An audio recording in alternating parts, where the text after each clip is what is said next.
too.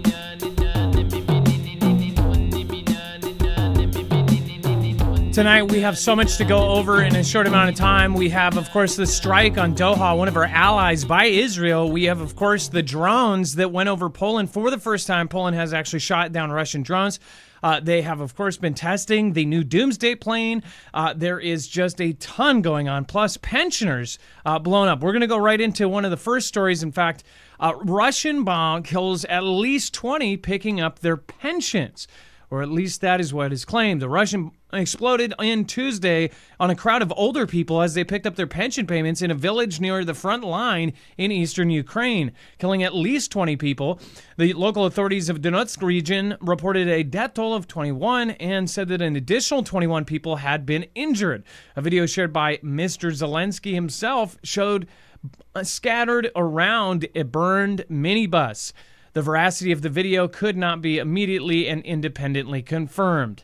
What is crazy, though, is in a time when we have essentially governments accessing the top-tier AI, stuff that we won't even be able to touch, who knows what the heck is true anymore. We're going to talk about this and much, much more on today's show, so stick around. We'll be right back right after this.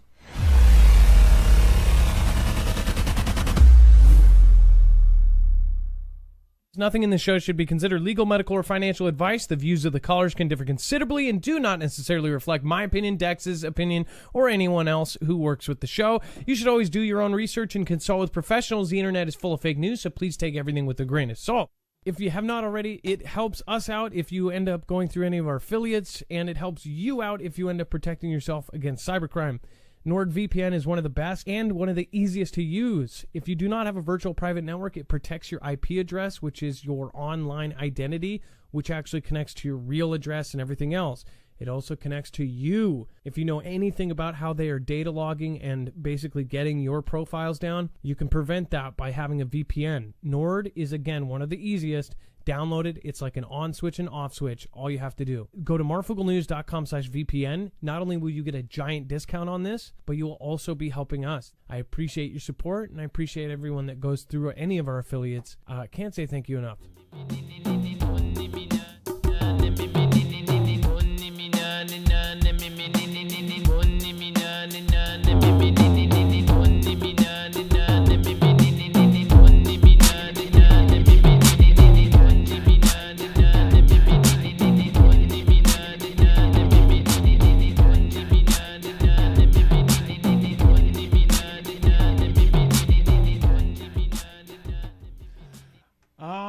What is going on, guys? It is Adam, aka Marf, and this is Marfoogle TV. We've got a lot to go over, so we're going to, of course, get right into it. But first, let's bring in my co-host/internet brother, Dex James. What is going on, and how are you doing today?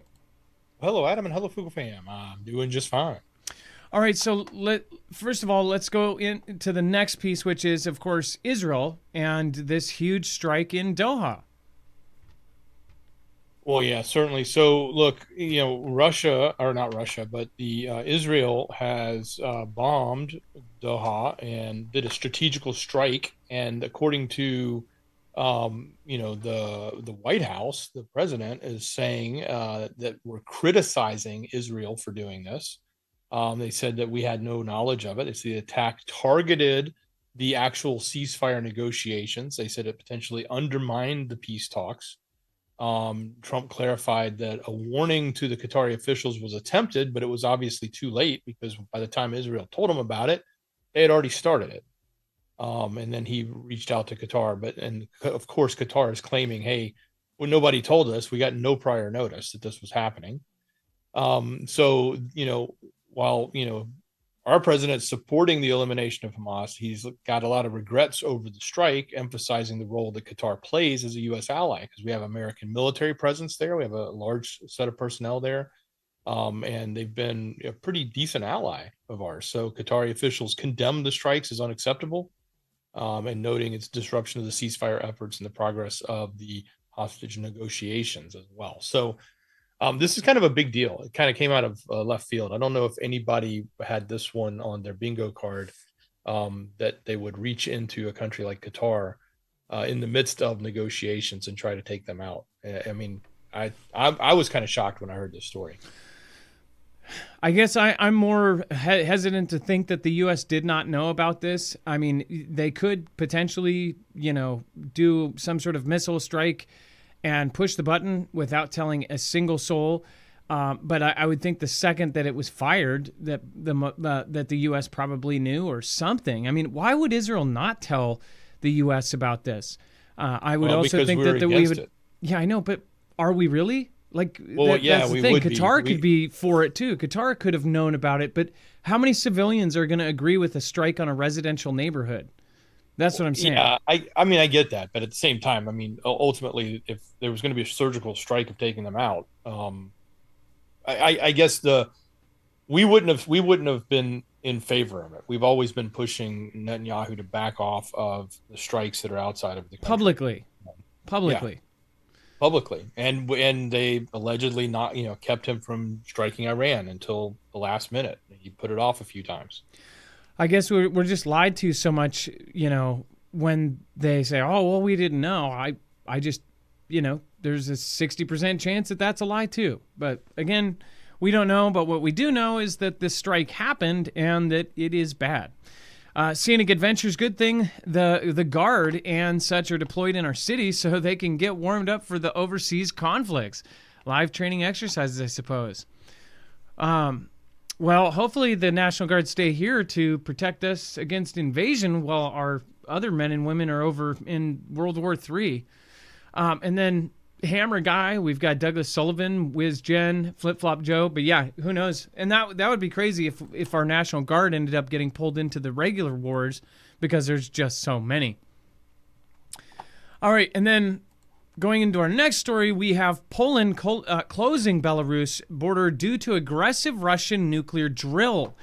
Now, we'll go into in just a moment. There's a huge story that popped off about an hour ago. 30 minutes ago, most of the details came in about essentially this.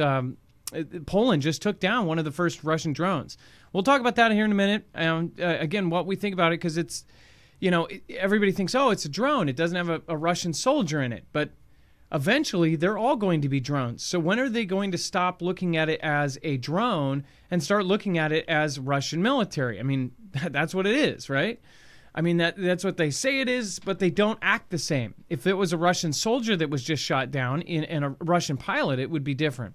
So we'll talk about that here in a minute, but it is serious. It's very serious. It's the first time that Poland has shot one down. But Dex, do you want to go over as far as Poland closing Belarus and the border due to this aggressive drill? Supposed drill. Yeah, Poland will shut its border with Belarus at midnight on Thursday in response to the major Russian military exercise. This is coming from their Prime Minister Tusk. Moscow is holding the Zapad exercise, which we talked about last night. So if you want to know more about it, check out last night's show. But it's a big drill, joint drill that's going on there in Belarus.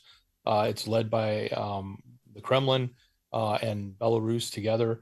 They do it every 4 years, basically. We would suspect something like this to be a preparation for the oncoming war that everyone is pushing for in Europe right now between all of the West and Russia. So given the provocation, it seems like that they're closing the border because they don't want any activity to be going on there that could be, I guess, a surprise from a drill that turns into not being a drill. Right. Now, did you see the picture they have of the Polish fence between the Polish and Belarus border? They have the barbed wire halfway up. They have then the spikes on every pole. Then they have the barbed wire around the poles, and then they have, of course, the barbed wire at the top with those huge, crazy spikes, so you can't just climb over or put a jacket over the fence. I mean. Isn't that, kind of equivalent to what we were trying to build here? I mean, I guess. No, that's like 10 times better than what we're trying to build here. Yeah, they were just building like concrete kind of tall slabs. Yeah, if we put that up, we'd have there'd be a whole bunch of people making. PETA would be writing letters like the doggies are going to get hurt. Yeah, the Mexican doggies are going to get hurt. They're mad. They're painting it black because the black paint gets hot, which keeps people from climbing on it. But climbing on it would be illegal? I don't know. I guess that's why less black cars are stolen, right? Well, yeah. And then, of course, if you haven't already, make sure to go check out Energy. There is only a few of these left. Just got an update. Again, there was a small batch of these. If you don't know the backstory on Energy, they stopped selling to civilians, period, for over a year. Again, this was one of our biggest affiliates as far as the solar generators. There was the Flex 1500 at first. That one is completely stopped. You cannot buy those. And then the upgraded version, which won the SBIR Phase 1 and Phase 2 contract with the U.S. Army, they stopped selling those as well. So when you went to the website, and there was no buy button for about a year. People that were getting these were waiting about 6-7 months when we were affiliating with them. And it was a very stressful time, actually, because there was so much going on. The war started and everybody wanted their generators. But now the Army contracts just took up so much of their time, they just stopped selling them to civilians. Well, now they have a small batch that is ready to order, so when you do buy them, they come right to you. There is no wait. So that is a very important part to note. These are modular. They can be added onto. You can get one battery. You can get 40 batteries. Again, they all click in together. It is weather resistant. It is front loaded in the U.S., so it's not going to be hacked, tracked, or anything. It's not going to turn off when you need it to because of some other foreign country, which again, if you are getting your generator or if you have a generator from Amazon, I highly recommend, even if it says America on it, I'd highly recommend looking at the shell company that owns America and who built it and where you got it from, because most all of them, including the ones that say America, are not really actually America, and they're actually made somewhere else. So make sure to go check out marfooglenews.com/energy, INERGY. Make sure to use code Marfoogle. This thing's built with reinforced steel. It is made to put on the freaking back of a Humvee. So I assure you it is built like things were used to be built. Make sure to go check them out. All right. Again, marfooglenews.com/energy for a discount and to help our show and to get prepped up at the same time. Remember, you can keep these charged up. When your power goes out, you can plug your stuff in and keep living as usual. You can also have solar panels out in your yard, charging it at all times, and have unlimited energy as long as the sun comes up. Thank you, Rico KGB. Can't wait to dance with Hang of Bricks. Ready. That, again, dance with, and I think it means dance like is in... Come on, boy, let's dance. You want to dance? All right. Wow, I got you. Fisticuffs, if people say that anymore. All right. And then Hope Between the Dreams. Nice to see you, too. I hope you're still creating. Prayers going up for everyone. And then, again, Scenic Adventures. Thank you. All right, heading over to Puerto Rico. Let's talk about the U.S. Defense Secretary tells sailors off of Puerto Rico, this isn't training. So, Dex, we specifically talked about this because people didn't know if this was a training or if it was something else.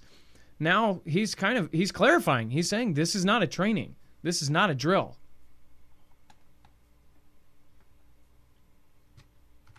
Yep, I'm here. Sorry, technical difficulties. Absolutely. I mean, look, we've talked about the moving warplanes there, other warships. He was on the one of the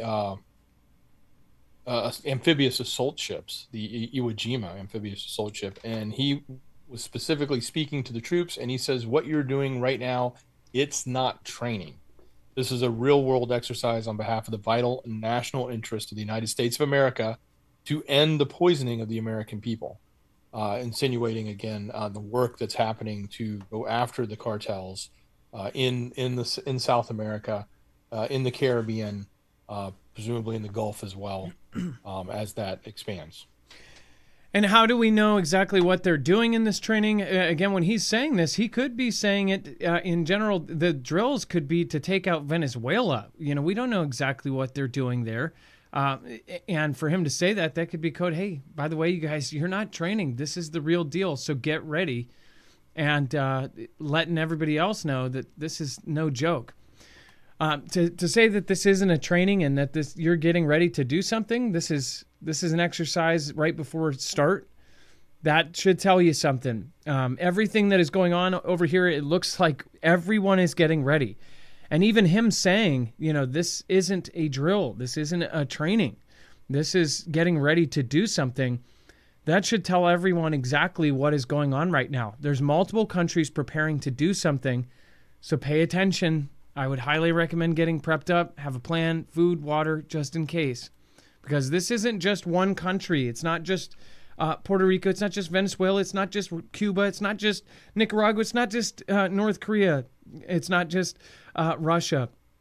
It's not just Iran. It's not just China. It's all of them at the same time. And then Venezuelan leader declares early Christmas as standoff with the U.S. escalates. Now, why could anybody think of, and you can put it in chat if you would like, can anybody think why they would declare an early Christmas so people could actually have a Christmas? It seems to me like in the next couple of months, something may go down where they're not going to be able to celebrate Christmas here soon. I have a prediction that the Venezuelan power grid might go down at some point, that we are going to have some sort of massive event in Venezuela. And they are telling them that Christmas starts early on October 1st. Again, Maduro has said that Christmas is to be celebrated October 1st and basically to go into that month. So why? Dex, I mean, the first thing I thought of was he's moving it forward because something's about to happen and they want people to have a Christmas. They're a very religious country. Well, yeah, and he certainly has no problem throwing the crisis, as he refers to it, as a dispute between us and America and himself, as a reason too to bring joy and happiness. So he said aim to bring joy to the Venezuelan people, as he is significantly increasing his planned troop deployment to the country's border amid escalating military standoff. So I think he did this prior in 2024. He brought Christmas celebrations forward during a crisis about the disputed presidential selection process they had there, in which he selected himself. So he used that as the excuse last year to bring Christmas around early, to sort of, maybe it's a distraction process. Gosh, they say they've doubled the bounty for the capture of the Venezuelan leader to 50 million. I wonder how many militias and how many other groups are trying to do this on their own. And then what happens? Like, so say if there's like a private military group that tries to go take this guy out, do they get charged if they have to take people out in the process of trying to get somebody like Maduro? Like, that's crazy. I mean, how many people actually are on Earth right now that got a bounty from, some leader like this that turned him in or gave the right information and got $50 million or $10 million? Or the people that even called in Al-Qaeda people that were on the cards list, right? Oh, 10 million bounty and got $10 million. Heck, that CNN anchor who probably doesn't make 10 million and doesn't have a $10 million thing. She was interviewing the leader of the Syria revolt. At the time of that interview, he was still on a $10 million bounty. Gosh, she could have got $10 million. I bet if she called, though, they would have been like, hold on, let me transfer you. And then Joe would have been like, where's my Jello? And then they would have been like, we got to transfer you again. And then, of course, Kamala would have been like, yeah, we've actually taken the bounty off. So, I mean, how many people are actually rich because of that? And then where do they go? Just curious. All right. And then we have Forward Carrier Strike Group operates in the high north with NATO allies. Of course, we have, actually, we knew this a couple days ago. There was rumors about this. And we actually talked about this about 3 days ago, that there was a rumor that this was heading here. But they said the USS Gerald R. Forward Carrier Strike Group led an Allied maritime force with Allied Maritime Command, or MARCOM, and NATO allies Norway, Germany, and France to conduct routine operations in the High North region from August 23rd to September 8th, 2025. The High North is a critical region for the U.S. and NATO alliance to stand together in support of a safe and stable, secure Euro-Atlantic region and enhancing military capabilities. The same jargon, the same blah, blah, blah that they say for every drill. We want to have stability and we want to have all of these capabilities and readiness and interoperability. Well, any of these drills can turn into the real thing at any time. It says, quote, what we are doing is building block on the last 3 years of the U.S. Carrier Strike Group's work off the coast of Norway and in high North Seas and in the Royal Norwegian Navy. This consistent teamwork has fostered a strong and enduring relationship between our two navies. So these guys, and that is pretty interesting because they are working so closely together. You're talking about captains and even crews that know each other, that work well together, that work as a solid team. That's something that, China and Russia and all of these other navies that, they do drills together, but they don't do as many as the U.S. and NATO.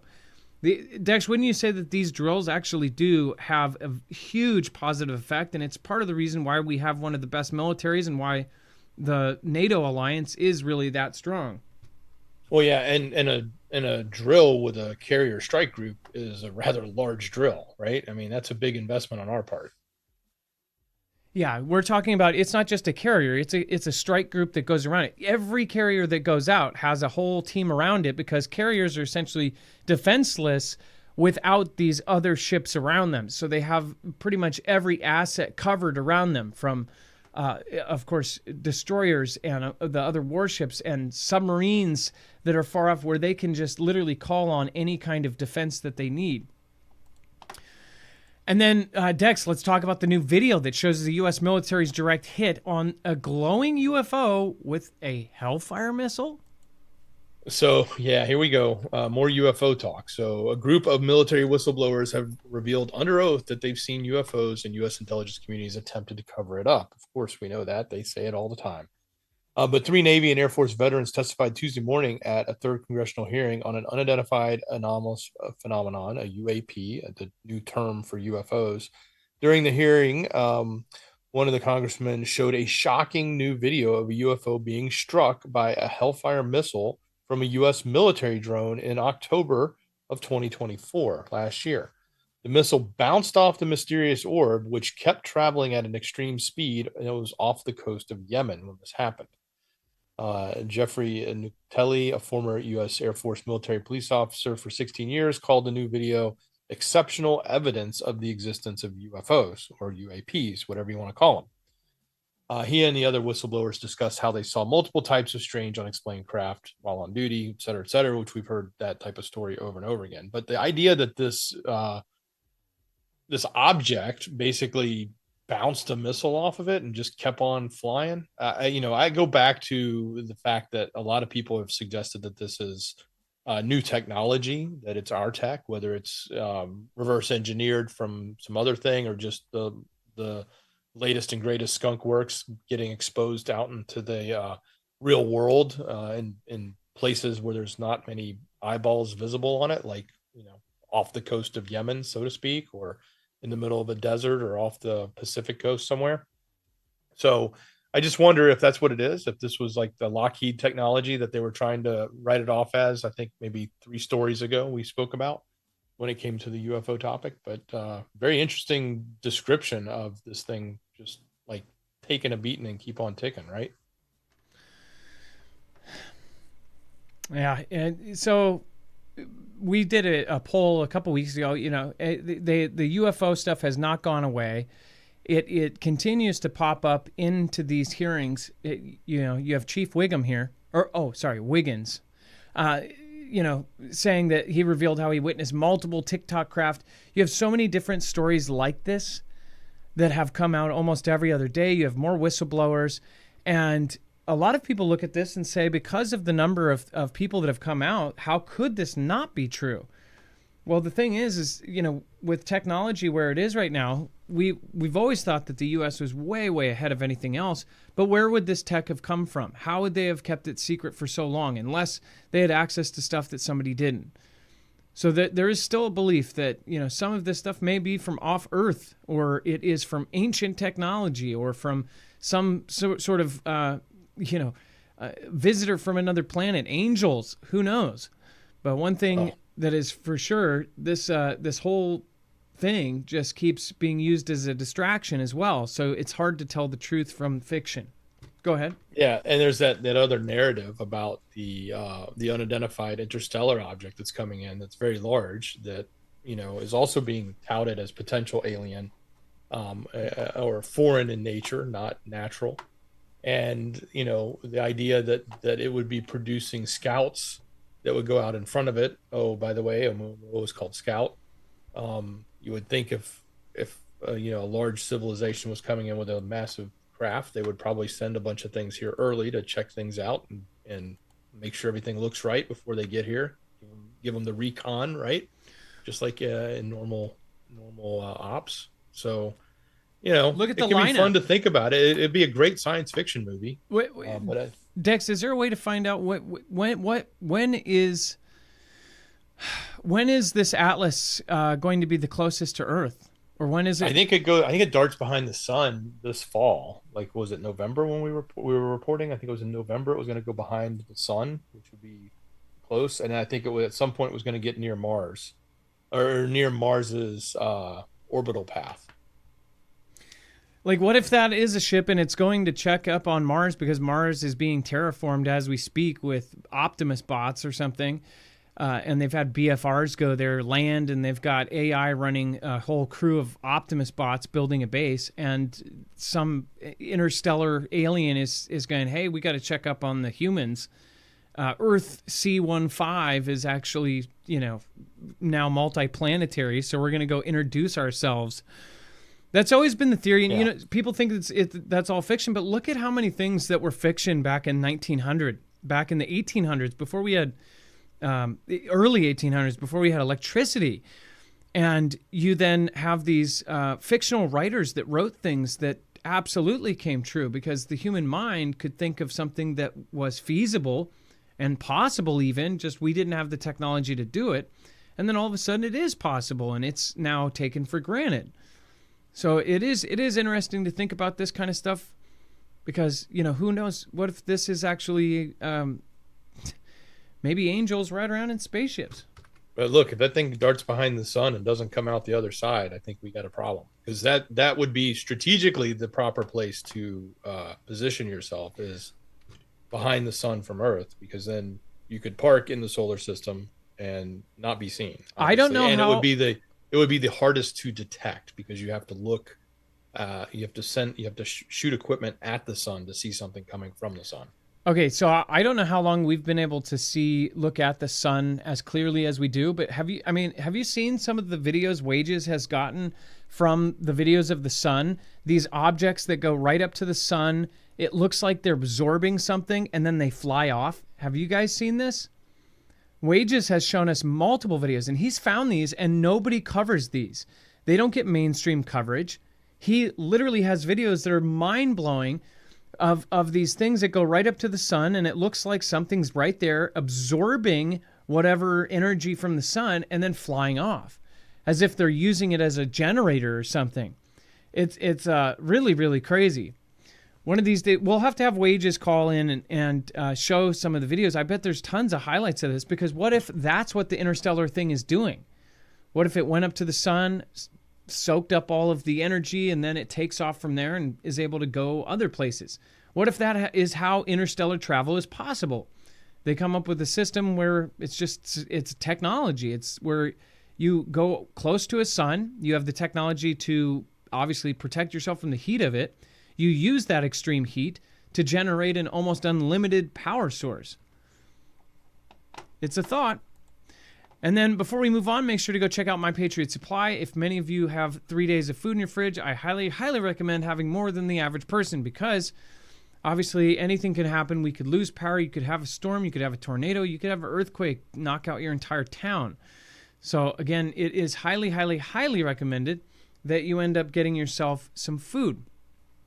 My Patriot Supply, again, is not only a great, great resource, but it is also one of the most affordable ways to get yourself a ton of food with a very, very little amount of money. As far as the 3-month and the 1-month kits are the biggest discounts.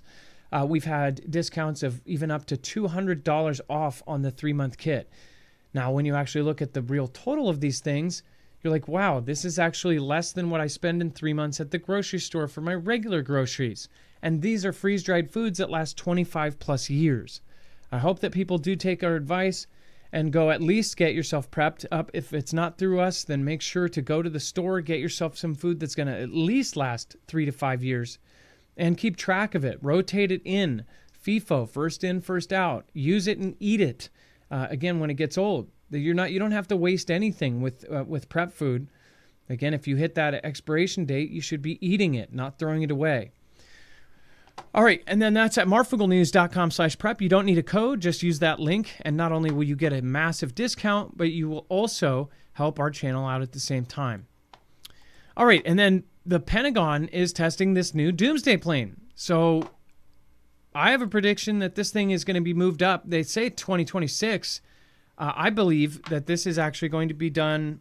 If it is, it's not going to be late 2026. I believe it's going to be done like right now. And I believe it was already moved up from 2028. But I haven't confirmed that yet. That's what I heard. Dex, the Doomsday plane flying around, not as pictured. Obviously, they're not going to put some freaking, as Dex said, 10G poles on top. I don't think that's very aerodynamic. But what do you think about them testing this Doomsday plane? Well, I mean, it's long overdue. Like our older aircrafts are very aged, and I think a lot of them even run analog, and a lot of the equipment in them is analog, even though much of it is hardened to EMP standards. I also think that with the new plane, they have obviously brand new technology they can put in there, but they also have new specifications they can follow for EMP protection, including super EMP. And I think that is probably the biggest threat right now. And one of the things they mentioned here in the article is that it has, its ability to withstand radiation, its ability to withstand electromagnetic pulses at significant levels, and make sure the technology and the communication all still works. So I think that's a critical, obviously it's a critical feature, but I think it's even more of a critical threat now than it's ever been in the past. And as I was saying on our other show, and you guys should go check out the short show, share that with your friends and family. It's over on Marfoogle News. We talked about the fact that it's, this idea that with space and the investment in space and all the space weaponry that the U.S. is building, that in the next war, as it's coming, the biggest threat for many of our adversaries is going to be able to knock out our space command, our space capability. And the quickest and easiest way for them to do that is nukes. And that is the equivalent of an EMP. So as much as they talk about Russia putting a nuke to take out all of our satellites and all of our space equipment, at the same time, it's going to be an EMP. So even though Russia may not have said, hey, what I really want to do is take the power grid out in America, what they really want to do is win the war. So they want to knock out the space equipment, and that EMP is going to happen. It's a side effect of the exact same technology being launched and shot and blown up in space. And to our next and final story, this is really important. So Poland has shot down a drone over their land, over their territory. Again, this is a Russian drone for the very first time getting taken down.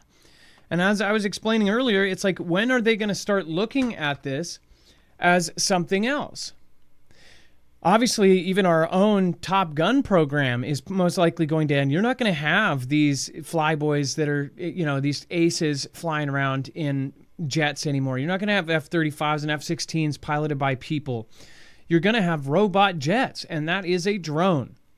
So when will they declare that even a drone flying into a territory is an act of war, or if it's, over a territory where it needs to be shot down, that is a Russian pilot in there, whether it is a drone or not? I mean, there's a human being at the other end piloting that thing. If it is drove by AI, it is Russian AI, or if it's US AI, or it's Chinese AI. That's the thing. This thing was shot down over Poland territory. This is the first time. These things have gone over this kind of corner of Poland a bunch, but they've never been shot down. And to me, you could also look at this and say, look at the angle on this. We know that NATO is trying to start a war with them. I know this. Again, they people pretend like all of these stories that happen in this order, that it's this roller coaster, but it's not. It's this slow moving train, and at the end of the track is a war with Russia. And it seems very, very obvious that if you just keep following it, that's what's going to happen. And then when it happens, people go, well, yeah, if you throw enough stuff at the wall, something's going to stick. That's not what's happening here. It's very clear we're about to go to World War III. People are just denying it. They're just straight up in denial. They don't want this to happen. I don't blame them. This is not something anybody wants. World War III means that there's potential danger no matter what country you're in. If you're watching this YouTube channel, then you are in a country that's at threat. So, yeah, nobody wants this to happen. Just like you don't want to get into a car and be like, we're going to get in a car accident. But you always know that you may, and you probably will get in one, right? Well, if there was an article a day saying how your brand of car is crashing 1 out of 3 times, and it happens 93% out of 100% of the times, yeah, you might think my car is going to crash. If you're driving a Pinto down the road, well, let's just say you have a really, really big rear view mirror. My rear view mirror is huge. I don't know if that worked, but you guys get my drift. Dex, this is the first time they've shot down a Russian drone. Yeah, they've been contemplating it for years now. They've talked about it. We've covered this whole theory. We've covered all the most of the incursions. They just seem to happen so often you couldn't cover them every day. But scrambled war jets, right? There's been drones that have fallen in Poland. There's been drones. There was even a Ukrainian drone that struck in Poland that they originally thought was Russian. Gosh, that was a long time ago in the very early days of the conflict. So, this is a big step. And the question now comes, if a NATO country is taking out Russians, air assault from NATO territory, does that put the target on Poland in this example, or the location of these jets as a potential target when Russia is firing? I mean, I guess that's the question. And of course, that will in turn bring up Article 5 and NATO and everything else. So, I guess it's sort of a gamble, but at the same time, we've heard over and over and over again from NATO and from the West, especially in Europe, how they're all preparing for war. They want to push for war with Russia. They've tried to poke the bear with, blaming Russia for anything and everything they possibly can to get everybody on board with this war with Russia. You just need an incident like this to, potentially be the instigator or the lit coal that sort of helps get the fire going and start that conflict. Yeah. So with this it just seems like a step forward. This is a step towards, they just took out millions of dollars of Russian equipment over their territory. But then on the other end, it's like, well, your $1 million equipment shouldn't be over our territory. So both sides have an argument here, but it just seems like it's going one step closer to Russia and NATO countries going at it. And Poland, it's no surprise, is a part of this, because Poland has been, Warsaw has been one of the biggest countries that has been talking about this. Warsaw has been the meeting of Ukraine. Ukraine has actually gone into Warsaw. They literally decorated their entire city like San Francisco decorated for China for Ukraine. So they're no stranger. Plus, they've given so many weapons to Ukraine, so many big weapons too. The Cold War warming up. S23 says this is it. World War III is already happening, and it's kinetic. It's silent. I agree with that 100%. I mean, every step of this, we're in World War III. People that are denying it's going to happen, it's already happening. It's just not hot yet. It's not hot to the point where every headline is World War III is now. They don't call a world war until after the World War. Every country's involved. Every country's drilling. Every country is on a 50-50, like we're against them, they're against us. They're all picking sides. And they've almost all kind of settled into place. All right. And then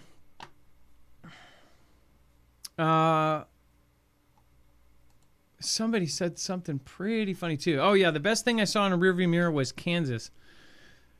No offense to you, Kansas folks, but I did drive through it, and man, that was a boring place, at least for driving through.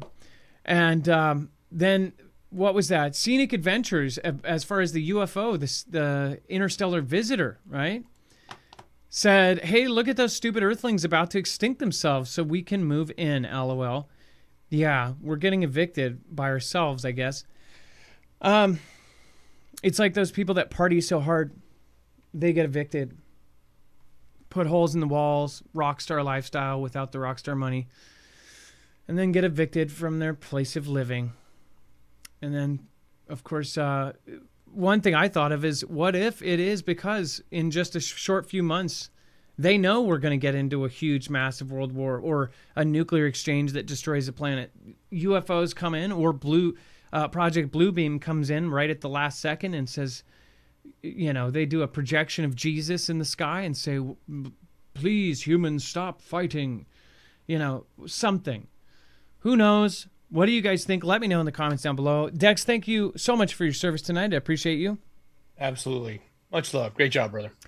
We didn't mention our affiliate EMP Shield today again, but I do highly recommend, if you're looking at what's going on right now, highly recommend going to our website. You can go get a full bibliography of every single article, tweet, video, picture, document down below in the description.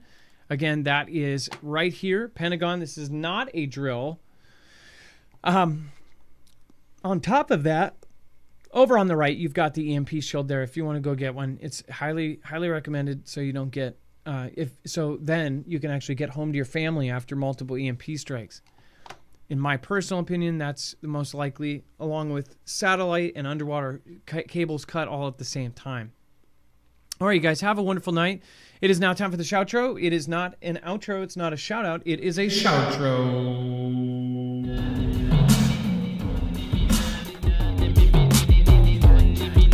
If you stay in the chat, you'll be ported over. If you want to join us over at Shoutro, if you're watching the replay, just go down to the description below and look for Marfoogle Jams.